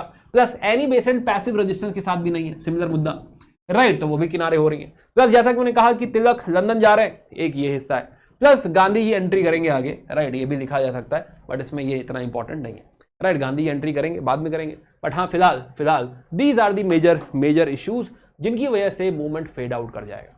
तो by 1919 this movement is over. अब इस टाइमलाइन में एक और बात हम ऐड कर दें कि ये जो है अगस्त डिक्लेरेशन है, राइट, तो इस पे बहुत डिस्कशन होगा। मॉन्टेग इंडिया आएंगे, और मॉन्टेग जब इंडिया आएंगे तो फाइनली यहां पे सारे डिस्कशन के बाद 1919 में रिफॉर्म्स आएंगे, जो कि है गवर्नमेंट ऑफ इंडिया एक्ट 1990। तो गवर्नमेंट ऑफ इंडिया एक्ट, तो ये सारा डिस्कशन का जो है फाइनल आउटकम है, राइट। इन्होंने यहाँ पे कहा है, फिर मॉन्टेग इंडिया आए, यहाँ वाइसरॉय से मिले, सब लोगों ने बैठ कर डिस्कस किया, एंड जो रिफॉर्म आया, reform is called as government of India act 1990। ये हम आगे देखेंगे, बट फिलहाल आज हम बात करेंगे लखनऊ सेशन की, बात करेंगे अगस्त डिक्लेरेशन की, राइट। अच्छा, जो तिलक जो है चले गए हैं, लंदन जो चले गए हैं, तो there is a writer, this is Valentine Chirol. तो वैलेंटाइन शिरोल ने तिलक के ऊपर एक कमेंट किया है कि Tilak is actually father of Indian unrest. इसके खिलाफ तिलक ने केस कर दिया कि ऐसा कैसे कह दिया आपने, हमको फादर ऑफ इंडियन अनरेस्ट क्यों कह दिया, राइट है ना। तो इसके खिलाफ उन्होंने केस कर दिया है, और इसी सूट के चक्कर में उनको जाना पड़ा है London. Although he lost this suit but जो है बट हाँ, इसके चक्कर में जो है वो इंडिया से चले गए। तो क्या होम रूल लीग का कोई फायदा है, राइट है ना, क्या पॉजिटिव गेन्स हैं इसमें, है ना। तो पॉजिटिव गेन्स की बात करते हैं कि फायदा क्या हुआ, राइट, होम रूल लीग से। होम रूल लीग से अगर हम बोलें कि फायदा क्या हो रहा है, गेन्स, अगर मान लीजिए आपको तारीफ करने को बोला जाए, राइट है ना, कि हाँ भाई जो है क्या ऐसा significance of home rule league क्या है ना। ऐसे अगर आप मान लीजिए मेंस में सवाल आता है तो आप क्या बातें करेंगे, सिग्निफिकेंस। देखो पहली बार हम बात करेंगे कि इसका आउटकम जो है which is again August declaration, ये बिगेस्ट सिग्निफिकेंस है, राइट है ना। August declaration is the biggest significance, क्योंकि पहली बार अंग्रेजों ने खुलकर ऐसी बात कही, रिस्पॉन्सिबल गवर्नमेंट, भले जो भी कंडीशन हो, बट कहा तो सही, यहां तक हम लाए तो सही, राइट। तो बिगेस्ट अचीवमेंट जो है वो ये है। दूसरा अचीवमेंट होम रूल लीग का है, जो हमने लखनऊ में बात करी थी कि लखनऊ का मर्जर, कि कम से कम मॉडरेट्स और एक्सट्रीमिस्ट साथ में हो गए, और प्लस मुस्लिम लीग और कांग्रेस का पैक्ट, ये पूरी यूनिटी जो क्रिएट हुई है, नाउ दे आर टुगेदर, अब थोड़ी सॉलिडारिटी दिखेगी, और अब युद्ध बागी का युद्ध थोड़ा साथ में होता हुआ दिखाई देगा। That is important, very very important. तो लखनऊ का जो सेशन है वो ऐतिहासिक सेशन है, इंपॉर्टेंट है। क्या ये होम रूल लीग का इंपैक्ट था? हाँ, ये कहीं ना कहीं होम रूल लीग की वजह से ऐसा हो रहा है, होम रूल मूवमेंट की वजह से ऐसा हो रहा है कि हाँ भाई जो है ऐसा हमें मर्जर और पैक्ट देखने को मिला। प्लस एक और चीज जो यहां पे क्रिएट हुई कि अब जो है थोड़ा सा यू कैन से जो कांग्रेस है, कांग्रेस जो है रिवाइटलाइज हो गई, या फिर वापस रिविगर आ गया, वापस एनर्जी आ गई, है ना। रिवाइटलाइज लिख लो कि कांग्रेस में वापस जान आ गई। कांग्रेस डेड पड़ी हुई थी आफ्टर 1908, राइट। Congress as an organisation dead थी from 1908, but because of home rule movement finally we are finding कि हाँ Congress is back in the game, right. Tilak ji वापस आ चुके हैं, उन्होंने वापस माहौल बना दिया है, और अब जो है कांग्रेस वापस गेम में आ चुकी है। This is important because Congress की हमें अभी आगे जरूरत है। एज एन ऑर्गेनाइजेशन वो और स्ट्रांग होगी, बट आगे जाके, बट कांग्रेस वापस गेम में है। This is another factor which is important. Plus और क्या तारीफ कर सकते हैं भाई इसमें, बताइए, राइट, आप भी सोचिए। नाउ क्या लोगों की पॉलिटिकल ओपिनियन क्रिएट हुई है, पॉलिटिकल ओपिनियन इन मासेस, क्या ये बात लोगों तक पहुंची है, क्या उनको अवेयर कराया गया है? Yes, this is political opinion, political education ये अनदर फैक्टर है, अनदर कंट्रीब्यूशन है होम रूल लीग का या होम रूल मूवमेंट का, राइट, कि लोग जगे हैं। And in fact this is background और फाउंडेशन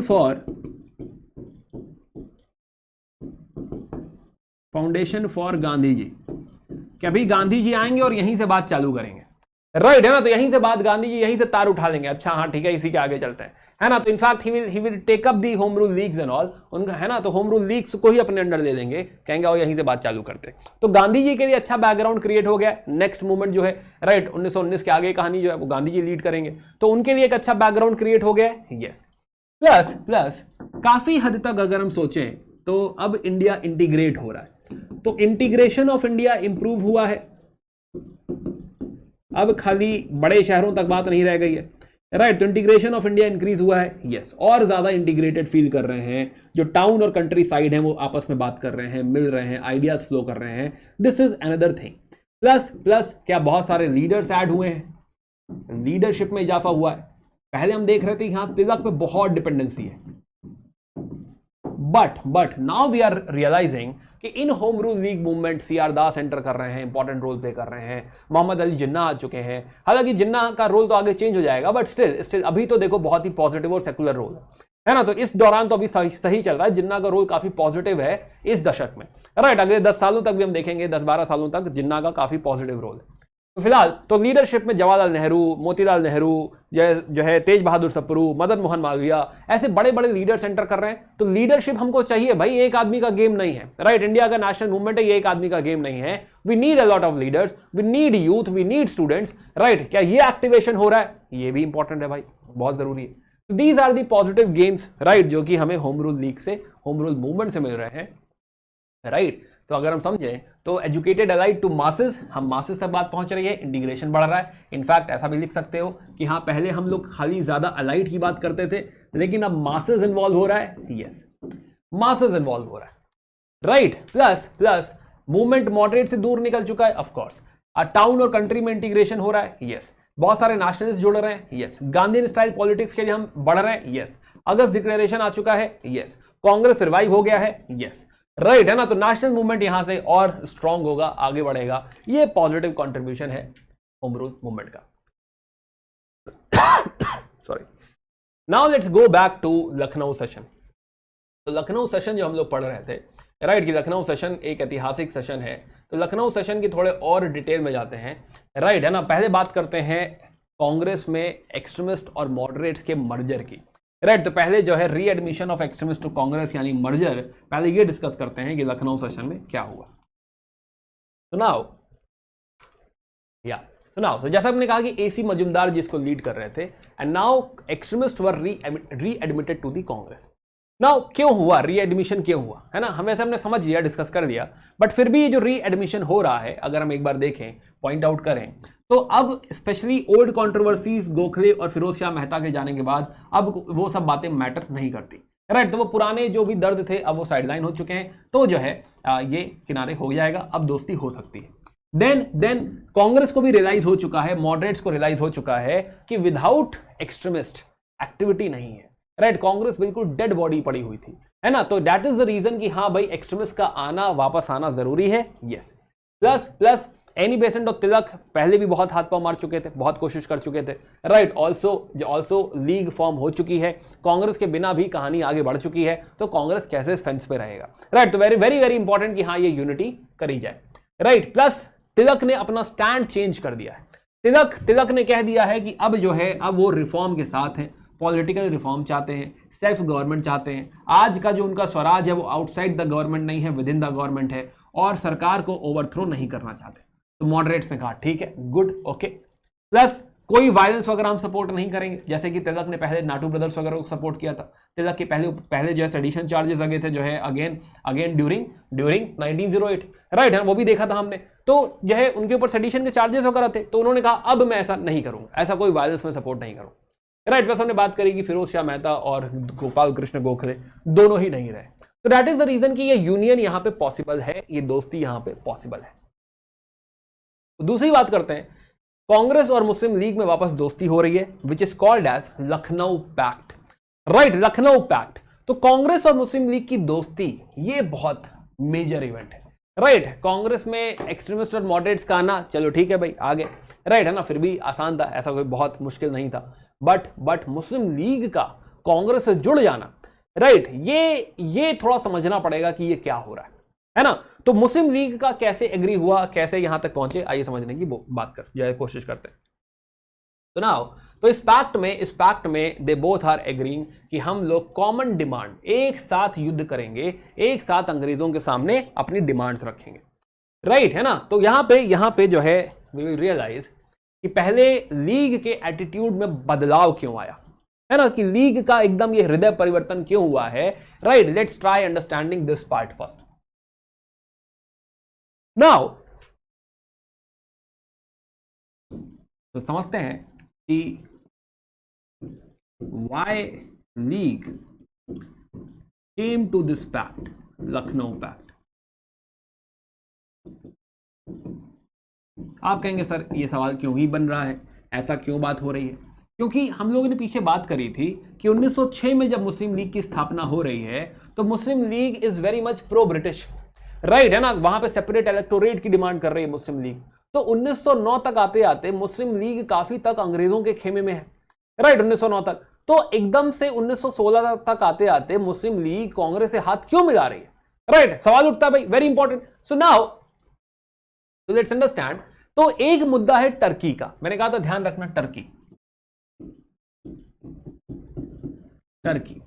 अब टर्की की कुछ लड़ाइयां थी जिसमें ब्रिटेन ने सपोर्ट नहीं किया। टर्की की लड़ाई हुई इटली से, ब्रिटेन ने सपोर्ट नहीं किया। टर्की की लड़ाई हुई बाल्कन में, ब्रिटेन ने सपोर्ट नहीं करा। टर्की का वर्ल्ड वॉर 1 चल रहा है वर्सेस ब्रिटेन है। तो आप कहेंगे सर टर्की में ऐसा क्या है? टर्की में बैठे हैं खलीफा, टर्की में एग्जिस्ट करता है कैलिफेट, और जो खलीफा है टर्की में वो इस्लामिक हेड है, राइट, वो हेड ऑफ इस्लाम है। और जब वो हेड ऑफ इस्लाम है तो then there is lot of sympathy with Turkey, right. तो जो मुस्लिम्स ऑफ इंडिया हैं they are very much aligned to Turkey, या फिर वो टर्की का साथ देना चाहते हैं। और वो देख रहे हैं कि अंग्रेज तो टर्की के साथ ही नहीं है, राइट, वो कैलिफेट को सपोर्ट ही नहीं कर रहे, राइट है ना। तो यहां तो टर्की की लड़ाई ब्रिटेन से है ना, वर्ल्ड वॉर 1 में, तो हम ब्रिटेन को कैसे सपोर्ट कर सकते हैं? तो एक बहुत बड़ा मुद्दा क्या है? Turkey, right. Turkey is one of the जो है वेरी वेरी इंपॉर्टेंट पॉइंट कि ब्रिटेन से दुश्मनी का जो है रीजन है वो टर्की है। दूसरा, पार्टीशन ऑफ बंगाल हुआ था। पार्टीशन ऑफ बंगाल में कर्जन ने कहा था कि हाँ भाई हम एक मुस्लिम प्रोविंस क्रिएट कर रहे हैं, मोहम्मदन प्रोविंस क्रिएट कर रहे हैं, हम मुस्लिम्स को सपोर्ट करेंगे, ऐसा करके बेवकूफ बनाया था, है ना, कि हाँ ऐसी तरह अपनी पार्टी मिला लिया था। लेकिन फिर रियलाइज हुआ कि अंग्रेजों ने मात्र 5 सालों में 1911 तक आते आते इस पार्टीशन ऑफ बंगाल को एनल कर दिया, राइट। तो this annulment of partition of Bengal, annulment of partition, क्या ये दूसरा? अब भाई आप किसी दोस्त की लड़ाई में गए और दोस्त की तरफ से जो है आपने पूरी लड़ाई करी, पूरा डिबेट कर दिया, बात कर दिया, और 10 मिनट बाद दोस्त ही दूसरी पार्टी में जाके मिल जाए, तो आपको तो लगेगा ना कि हाँ मुझे बेवकूफ बनाया मेरे दोस्त ने, राइट है ना, दोस्त था ही नहीं एक्चुअली जिसे हम दोस्त समझ रहे थे। तो यहाँ ये रियलाइजेशन है कि यार ये दोस्त तो था ही नहीं। पार्टीशन, ये जो इन्होंने डिवाइड एंड रूल की जो है गेम खेला है हमारे साथ कि हाँ पार्टीशन कर रहे हैं, आपका फायदा होगा, गवर्नमेंट जॉब मिलेगा, राइट, आपका प्रोविंस होगा, एजुकेशन सपोर्ट करेंगे, सारी बातें, प्लस जो है गवर्नमेंट में जो है आपका से हो जाएगा, सीट वगैरह मिल जाएगी, सेपरेट इलेक्टोरेट दे दिया है, राइट, इस तरह से ल्योर करने की कोशिश करी थी बहुत। तो फिर रियलाइज हुआ कि ना ये सब तो धोखा था, राइट। तो एनलमेंट ऑफ पार्टीशन भी कहीं ना कहीं आंखें खोल देता है कि हाँ भाई ये सब धोखा था। प्लस एक और डिमांड थी अलीगढ़ यूनिवर्सिटी की। अलीगढ़ यूनिवर्सिटी जो है, अलीगढ़ यूनिवर्सिटी चाहती थी कि वो पैन इंडिया, पूरे भारत में किसी भी यूनिवर्सिटी को एफिलिएट कर सके,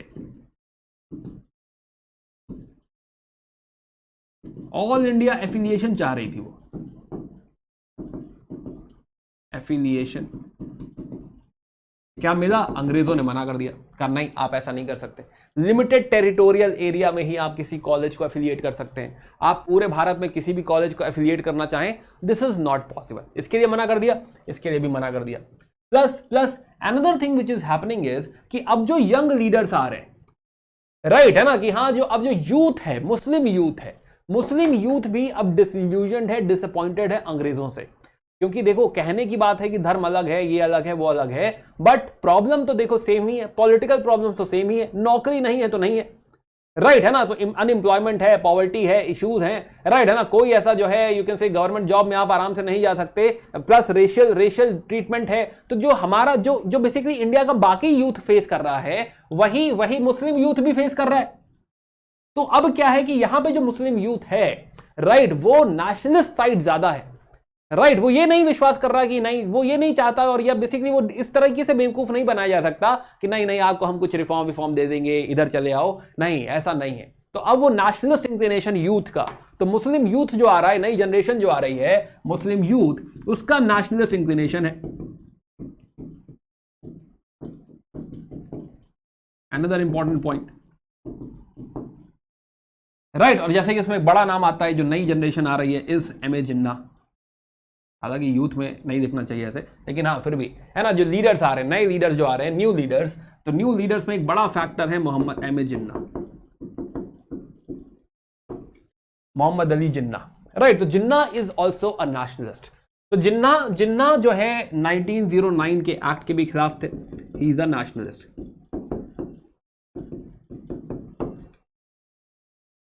राइट है ना, जो है नेशनलिस्ट है भाई, वो इस समय सेकुलर है, पूरी तरह से सेकुलर है, देश के साथ या कांग्रेस के साथ काफी ज्यादा अलाइंड है। तो 1912 की कैलकाटा सेशन लीग का, और ये कह रही है कि हाँ ऐसे कोई भी ग्रुप जो सेल्फ गवर्नमेंट के लिए लड़ेंगे, हम उनका साथ हैं, उनके साथ हैं। तो मुस्लिम लीग अलाइन हो चुकी है। मुस्लिम लीग का कैलकाटा सेशन ऑफ 1912 ये इस बात पे अलाइंड है कि अगर कोई ग्रुप जैसे कि कांग्रेस, अगर कांग्रेस कहता है कि हम सेल्फ गवर्नमेंट चाहते हैं या सेल्फ गवर्नमेंट के लिए आवाज उठाएंगे, तो क्या हम उसके साथ हैं? हाँ भाई, हम उसके साथ हैं, राइट। प्लस वर्ल्ड वॉर 1 में जो गवर्नमेंट रिप्रेशन हो रहा है, ये धर्म देख के रिप्रेशन नहीं हो रहा है, राइट। इस रिप्रेशन में बहुत सारे लोग जो है जो मुस्लिम लीडर्स हैं, वो भी सप्रेस हो रहे हैं। जैसे कि अल हिलाल और कॉमरेड पब्लिकेशन, ये मुस्लिम लीडर्स की थी। अली ब्रदर्स है, मौलाना आजाद है, हसरत मोहानी है, right, they are being suppressed.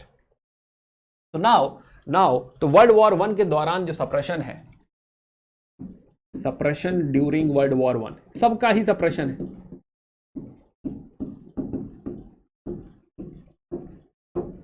तो ओवरऑल मुस्लिम लीग के पास 10 ऐसे रीजन है कि हाँ जो है उन्हें कांग्रेस के साथ दोस्ती कर लेनी चाहिए, राइट है ना, साथ हो जाना चाहिए। तो दे विल बी लाइक कि हाँ we are ready for this pact. इसमें एक बहुत बड़ा रोल प्ले करेंगे मोहम्मद अली जिन्ना। 1909 का जो सेपरेट इलेक्टोरेट है, उसको भी मोहम्मद अली जिन्ना मानते हैं कि हाँ ये डिसअपॉइंटिंग है, राइट, ये बिल्कुल भी सही सेपरेट इलेक्टोरेट या सही चीज हमको नहीं दी गई, right. So this is the reason कि हाँ they will join and a pact will be decided, कि हम सारे लोग जो है एग्री कर रहे हैं। तो कांग्रेस और मुस्लिम लीग के बीच में एक पैक्ट जो है डिसाइड हो गया डिमांड्स को लेके, राइट है ना। तो जो है अगेन समझो इस बात को कि यहां पे जो हम कहते हैं लखनऊ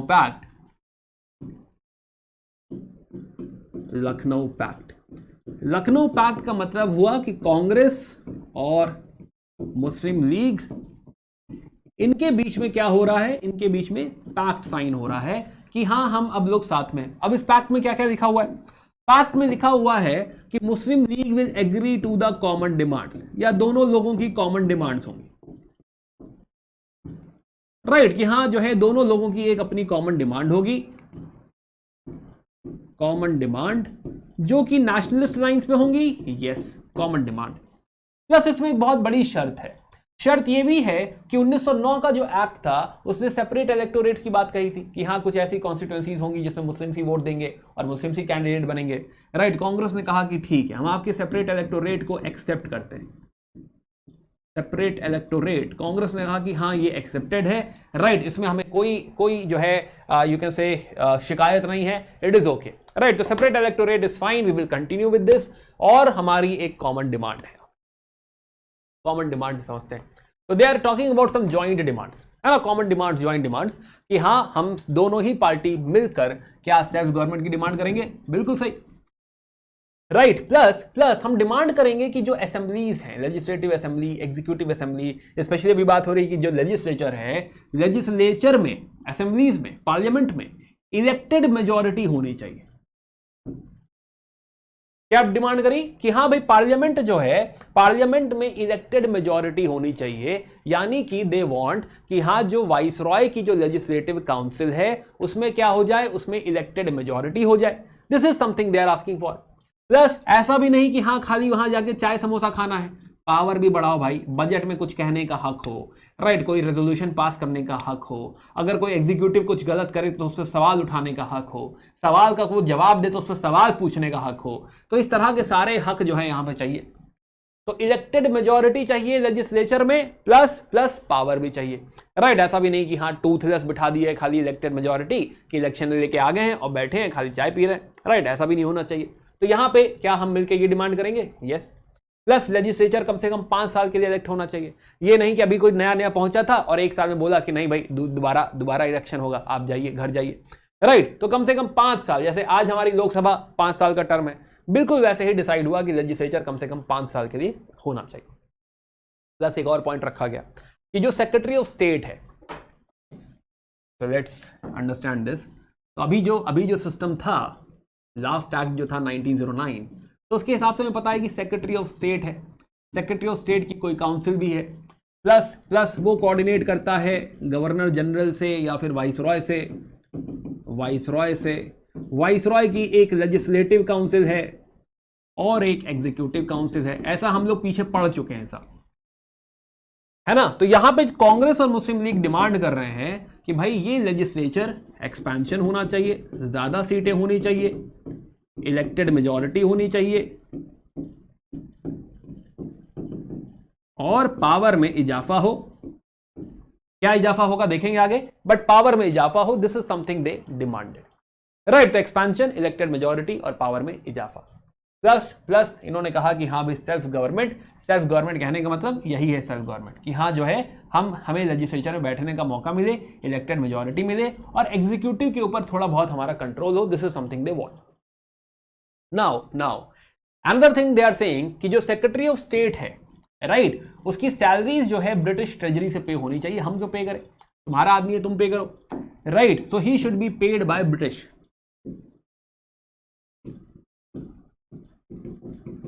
है ना, कि ये गड़बड़ मत करो, हम नहीं पे करेंगे इसे, तुम्हारा आदमी है, तुम्हारा ऑफिसर है, तुम्हारा कैबिनेट मिनिस्टर है, तुम देखो अपना पेमेंट, राइट। हमसे को पे कराते हो तो हमारी ट्रेजरी से पेमेंट नहीं जाएगा, ये भी एक डिमांड रखी गई। Plus half of executive council members to be Indians, कह रहे हैं कि यहां पे ये जो बॉडी है, एग्जीक्यूटिव बॉडी जो है, इसमें 50% इंडियंस होने चाहिए। This is they are asking, 50% Indians यहां पे एग्जीक्यूटिव साइड में होने चाहिए, राइट। तो ये ओवरऑल जो है ज्वाइंट डिमांड्स की यहां पे बात हो रही है कि हम जो है ये चाहते हैं।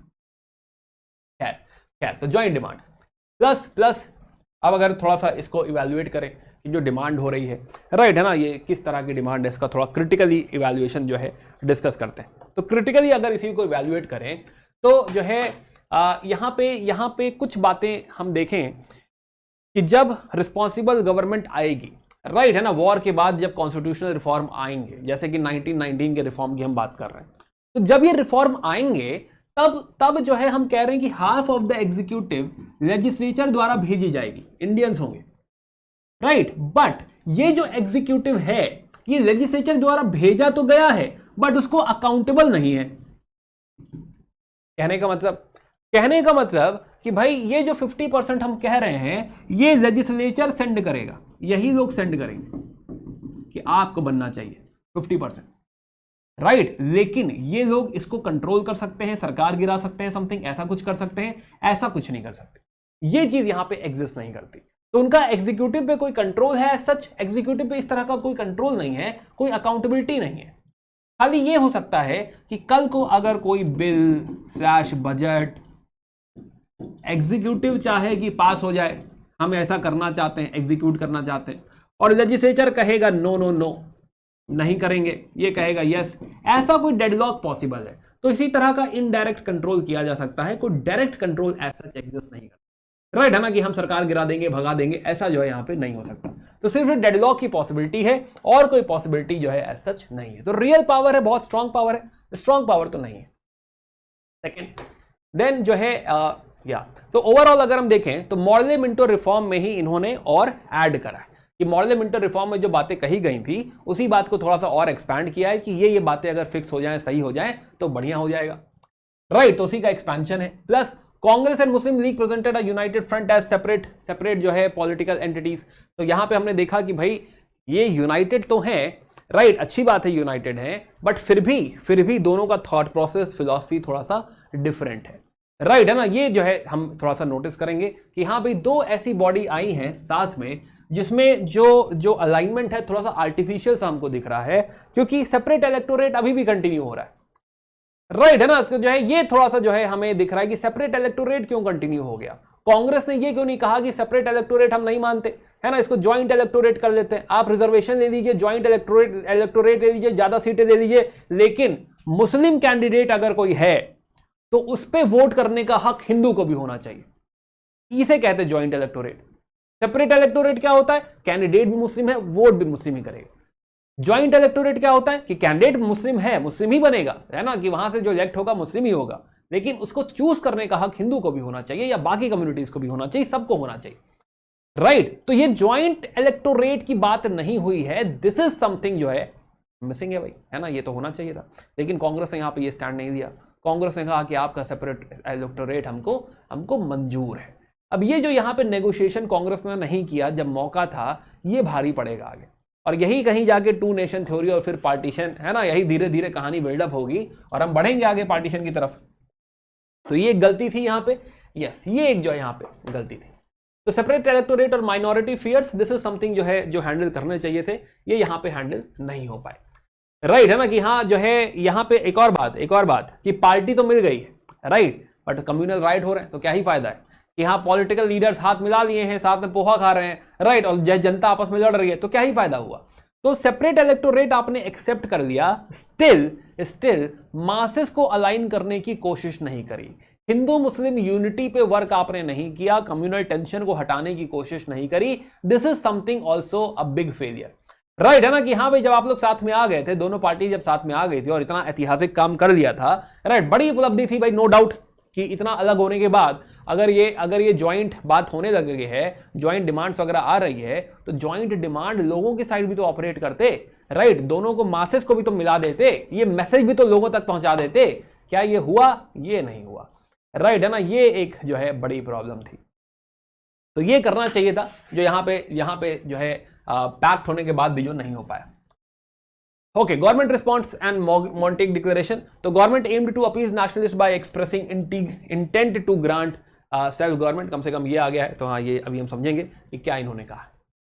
So this was Lucknow session. हमने समझा कि एक्सट्रीमिस्ट और कांग्रेस ये दोनों भी मिल गए हैं, और एक्सट्रीमिस्ट और मॉडरेट्स ये दोनों भी मिल गए हैं, और मुस्लिम लीग और कांग्रेस ये भी मिल गई, राइट। तो ये दोनों मुलाकात हो गई है, थोड़ा सा क्रिटिकली डिस्कस भी किया कि हाँ कुछ इश्यूज हैं, ज्वाइंट डिमांड वगैरह आ गई है, अच्छी बात है, बट उसमें सेपरेट इलेक्टोरेट रहने दिया है, ये एक थोड़ा सा इशू है ना। प्लस मासेस को एक साथ नहीं लेकर आए हैं, ये भी एक इशू है, मासेस को साथ में यूनाइट कर देना चाहिए था, यहाँ पे हिंदू मुस्लिम एक हो जाने चाहिए, राइट, है ना, जो कि नहीं हुआ। ये दोनों पार्टीज का फेलियर है।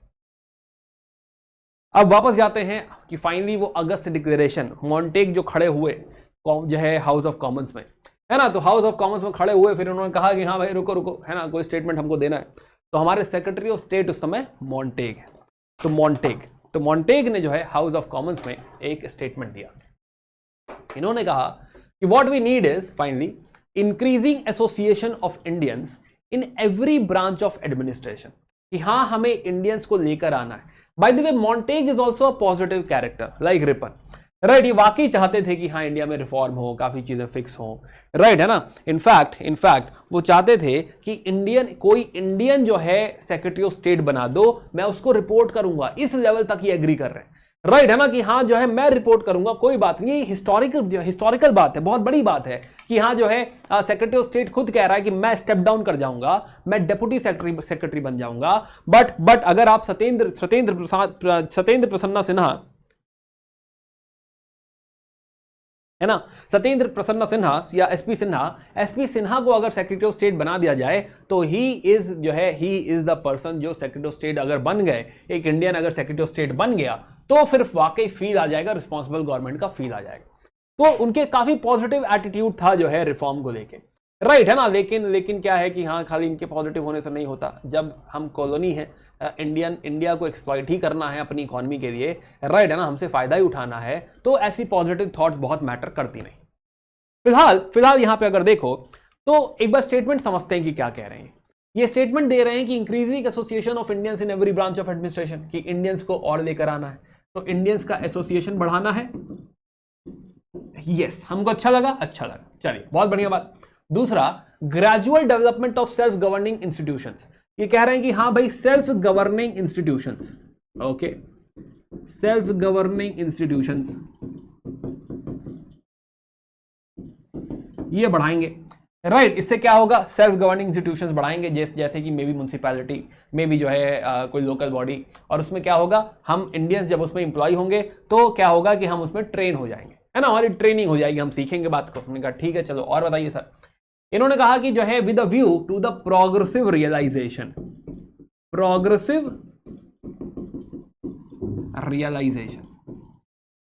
मतलब धीरे धीरे प्रोग्रेसिवली हम रियलाइज करेंगे कि हमारी ट्रेनिंग कितनी हो रही है, राइट, हमारी ट्रेनिंग कैसे हो रही है। तो progressive realisation of responsible government,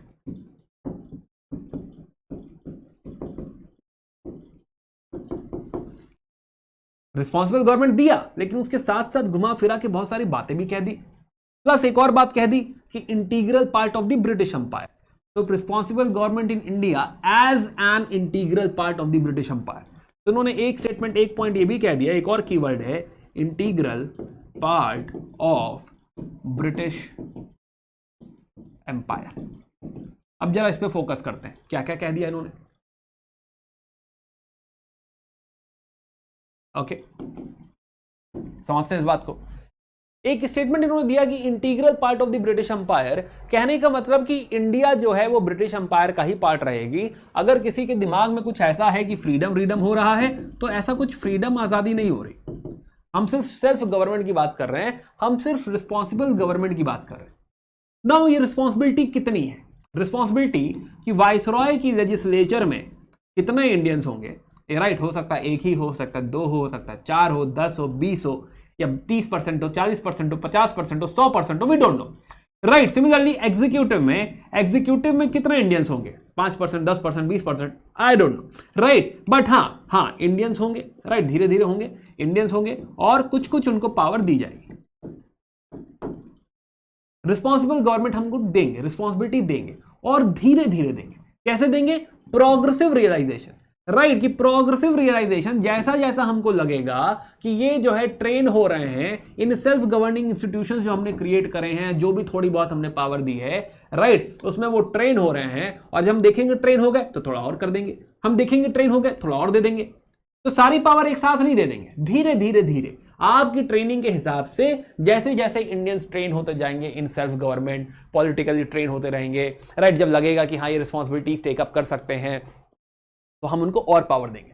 तो धीरे धीरे पावर देंगे, और फिर कहीं दूर कहीं है रिस्पॉन्सिबल गवर्नमेंट। तो अगर रिस्पॉन्सिबल गवर्नमेंट, मान लो अगर रिस्पॉन्सिबल गवर्नमेंट का मतलब होता है कि वाइसरॉय है और उनका लेजिस्लेचर है और उनका एग्जीक्यूटिव है, मान लो कि अगर इसका मतलब रिस्पॉन्सिबल गवर्नमेंट का मतलब होता है कि 100% इंडियन, राइट, ये भी 100% इंडियन, और जो है ये चाहे तो इनको रिमूव कर दें, पूरा कंट्रोल है, पावर है इनके ऊपर। मान लो ये होता है रिस्पॉन्सिबल गवर्नमेंट, राइट, है ना, कि जो लेजिस्लेचर है ये इलेक्टेड है, और जो इलेक्टेड बॉडी है वो चाहे तो एग्जीक्यूटिव को भगा दे, और सारे इंडियंस हैं। ये हमारा मान लो इवेंचुअल गोल है, फाइनल गोल है सेल्फ गवर्नमेंट का। नाउ इसका मतलब कि हो सकता है हम शुरू करें कि हाँ भाई वाइसरॉय है, और यहां पे मे बी 10% इंडियन डालो, थोड़ी बहुत पावर दो, यहां पे शायद जो है 5% इंडियन डालो एग्जीक्यूटिव में, फिर मे बी 10 साल बाद, है ना, 10% और बढ़ाओ, देखो कैसा ऑपरेट कर रहे हैं, इंप्रूवमेंट है नहीं है, फिर 10 साल बाद मे बी 10% और बढ़ा दो, थोड़ी पावर्स और दे दो, देखो इंप्रूवमेंट है कि नहीं, फिर 10 साल बाद फिर थोड़ा और बढ़ा दो, और फिर मे बी 20 साल बाद, फिर मे बी 30 साल बाद, पता नहीं कब तक होगा, ये आएगा दिन नहीं आएगा हमको पता ही नहीं है, राइट, है ना। तो ये जो प्रोग्रेसिव रियलाइजेशन है, इन्होंने वादा तो कर दिया कि हाँ इवेंचुअली देंगे, कभी किसी जमाने में देंगे, कौन सी सदी में देंगे, 1000 साल बाद देंगे, 2000 साल बाद देंगे, ये सब नहीं पता, राइट। कोई टाइम फ्रेम नहीं है, कोई ऐसी बात नहीं कही है, राइट। वो भी एग्जैक्टली कैसे होने वाला है ये भी यहां पे डिफाइन नहीं है, प्लस आजादी तो है ही नहीं। तो सबसे बड़ी प्रॉब्लम ये है यहां पे टाइम फ्रेम, कि हम थोड़ी सी पावर देंगे, धीरे धीरे ट्रेन करेंगे, इंडियंस को जो है और लेकर आएंगे, ट्रेन करेंगे, हम प्रोग्रेसिव रियलाइजेशन हमारा होगा, हमें रियलाइज होगा कि हाँ भाई इंडियंस जो है पॉलिटिकली ट्रेन हो गए हैं, अब थोड़ी सी पावर और दे दो, एंड धीरे धीरे ये चलता रहेगा।